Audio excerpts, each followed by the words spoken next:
আমি আজকে সিরিয়া সংকট নিয়ে আপনাদের সঙ্গে কথা বলবো। সিরিয়ায় আমরা দেখতে পাচ্ছি যে সেখানে ক্ষমতার পালাবদল হয়েছে। দীর্ঘদিন ধরে শাসক ছিলেন বাশার আল আসাদ। তিনি পদত্যাগ করেছেন এবং পালিয়ে গেছেন। পদত্যাগ আনুষ্ঠানিকভাবে তিনি করেননি, কিন্তু পালিয়ে গেছেন, সেটাকে পদত্যাগ করেছেন বলেই ধরে নেওয়া হচ্ছে। যা হোক, সিরিয়ার সংকটের শুরুটা কোথায়? সিরিয়ার সংকট দীর্ঘদিন ধরেই চলছিল, কারণ যখন কর্তৃত্ববাদী শাসন ব্যবস্থা থাকে তখন সেখানে দানা বাঁধতে থাকে নানা ক্ষোভ, নানা অসন্তোষ। জনমনে একটা অসন্তোষ ছিল। সেটা 2011 সালে কথিত আরব বসন্তে বিস্ফোরিত হয়। জনগণ রাস্তায় নেমে বিক্ষোভ প্রকাশ করতে থাকেন। আমরা খেয়াল করে দেখতে পারি যে তখন সিরিয়ার লাটাকিয়া শহর সেটা ভূমধ্য সাগরের তীরে, সেখানে আমরা বিশাল গণজমায়েত দেখেছিলাম। আসাদ বিরোধী একটা বিক্ষোভ ছিল। এই আরব স্প্রিংয়ে, যেটা তথাকথিত আরব বসন্ত নামে পরিচিত, সেখানে আমরা দেখতে পাচ্ছিলাম যে শাসকদেরকে তারা ক্ষমতা থেকে ক্ষমতাচ্যুত করার জন্য সর্বোচ্চ চেষ্টা করেছেন বিক্ষোভকারীরা। তো তখন অনেক শাসকের পতন হয়েছে। তখন বেন আলীর মতো শাসক ছিলেন তিউনিসিয়ার, তিনি পালিয়ে সৌদিতে গিয়েছিলেন। আমরা ইয়েমেনে দেখতে পেয়েছিলাম আবু আবদুল্লাহ সালেহ, তিনি পালিয়ে গেছিলেন গণবিক্ষোভের মুখে। হুসনি মুবারকের পতন হয়েছিল। পরবর্তীতে আমরা যখন লিবিয়ায় দেখি যে লিবিয়ায় কর্নেল মুয়াম্মার আল গাদ্দাফিরও পতন হয়। ওটা যদিও যুদ্ধ ছিল, পরবর্তীতে যুদ্ধ হয়েছিল, পশ্চিমা দেশগুলো সেখানে বোমা ফেলছিল এবং একটা সশস্ত্র আন্দোলনের মুখে পতন হয়। কিন্তু এই আরব বসন্তের ঝড়ে সিরিয়াতে টিকেছিলেন বাশার আল আসাদ। এবং তিনি টিকেছিলেন কিভাবে? তিনি হত্যাযজ্ঞ চালিয়েছেন, গণগ্রেফতার করেছেন, শত শত মানুষ গ্রেফতারের শিকার হয়েছে, গুম হত্যা চালিয়েছেন। তিনি গণদাবিকে উপেক্ষা করেছিলেন। তো যেখানে আপনার গণদাবিটা উপেক্ষিত হয়, সেখানে আন্দোলন শুরু হয় সশস্ত্র। সেটাই হয়েছে সিরিয়ায়। সশস্ত্র আন্দোলনে বিভিন্ন গোষ্ঠী, বিভিন্ন সংগঠন নেমেছে এবং তারা অস্ত্র হাতে তুলে নেওয়ার সুযোগে সেখানে কট্টরপন্থী সংগঠনগুলো নেমেছিল। আইএস ছিল, তারপরে আল নুসরা ফ্রন্ট ছিল। এই আল নুসরা ফ্রন্টের প্রসঙ্গটায় আসতে চাই। আহমেদ হুসেইন আল শারা নামে এখন যে এইচটিএস এর যে নেতা, সিরিয়াতে বাশার আল আসাদকে তাড়ানোর জন্য যিনি নেতৃত্ব দিয়েছেন, তিনি আল নুসরা ফ্রন্টেরই একজন প্রতিষ্ঠাতাদের মধ্যে ছিলেন। পরবর্তীতে তিনি এই এইচটিএস গঠন করেন। এটা উদারপন্থী, কিছুটা উদারপন্থী। আল নুসরা ফ্রন্ট অনেকটা আল কায়দা অ্যাফিলিয়েটেড ছিল, এটা কিছুটা উদারপন্থী একটা সংগঠন। এই সংগঠনটা যেটা করেছে সেটা হচ্ছে সিরিয়ায় 50 বছর ধরে চলা, বাশার আল আসাদ 2000 সালে ক্ষমতায় আসেন, তার আগে উনার বাবা ছিলেন হাফিজ আল আসাদ, উনি ছিলেন। 50 বছরের একটা স্বৈর শাসনের অবসান ঘটে তাদের মাধ্যমে। এখন মোহাম্মদ আল বশিরের নেতৃত্বে নতুন অন্তর্বর্তী সরকার হয়েছে। এই সরকার কি আদৌ সেখানে স্থিতিশীলতা, শান্তি ফিরিয়ে আনতে পারবে? তাদের কি অর্থনৈতিক মুক্তি হবে? অনেকে ভাবছেন, অনেকে বলছেন যে সিরিয়া হয়তো ভেঙে যেতে পারে, এটা সেটা নানান কথাবার্তা উঠছে। এখন আমাদেরকে বুঝতে হবে যে সিরিয়ার আসলে পরিস্থিতিটা কি, সেখানে কি আসলে এটা ভেঙে পড়বে কিনা। সেখানে নানা ষড়যন্ত্র যে চলছে এবং চলবে না ভবিষ্যতে, এমনটা বলা যায় না। কারণ একটা জিনিস খুব ইম্পর্টেন্ট, সেটা হচ্ছে যে সিরিয়ার ভৌগোলিক অবস্থান। সিরিয়া কোন জায়গার মধ্যে আছে?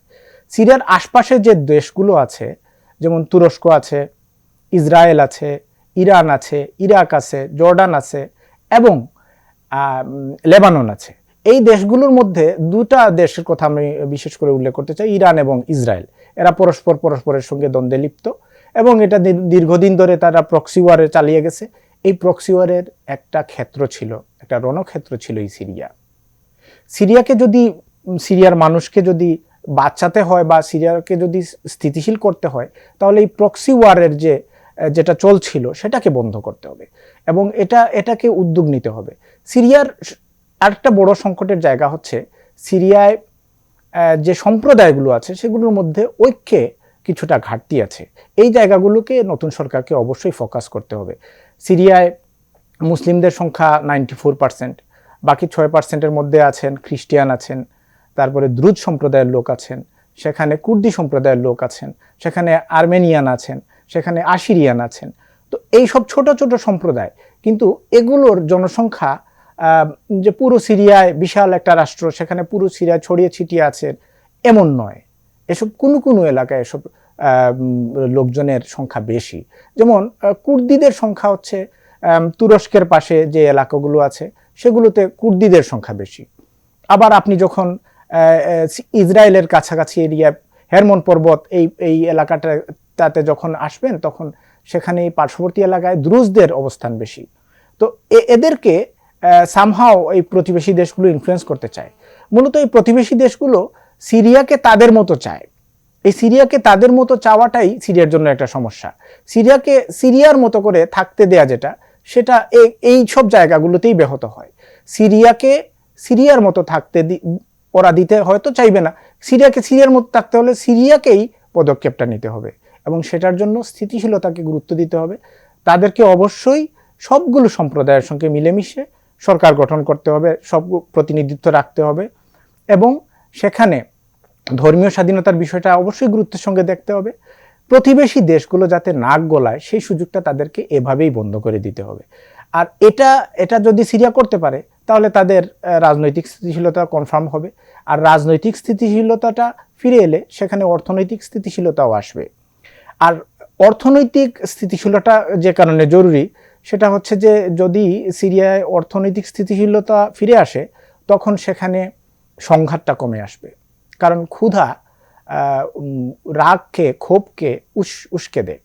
সেই ক্ষুধাটা যাতে মানুষের মধ্যে না থাকে।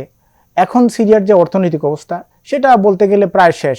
13 বছর সেখানে গৃহযুদ্ধ হয়েছে এবং 6 লাখের বেশি মানুষ সেখানে মারা গেছেন, 3 লাখের বেশি মানুষ আহত হয়েছেন, বাস্তুচ্যুত হয়েছেন 67 লাখের বেশি মানুষ।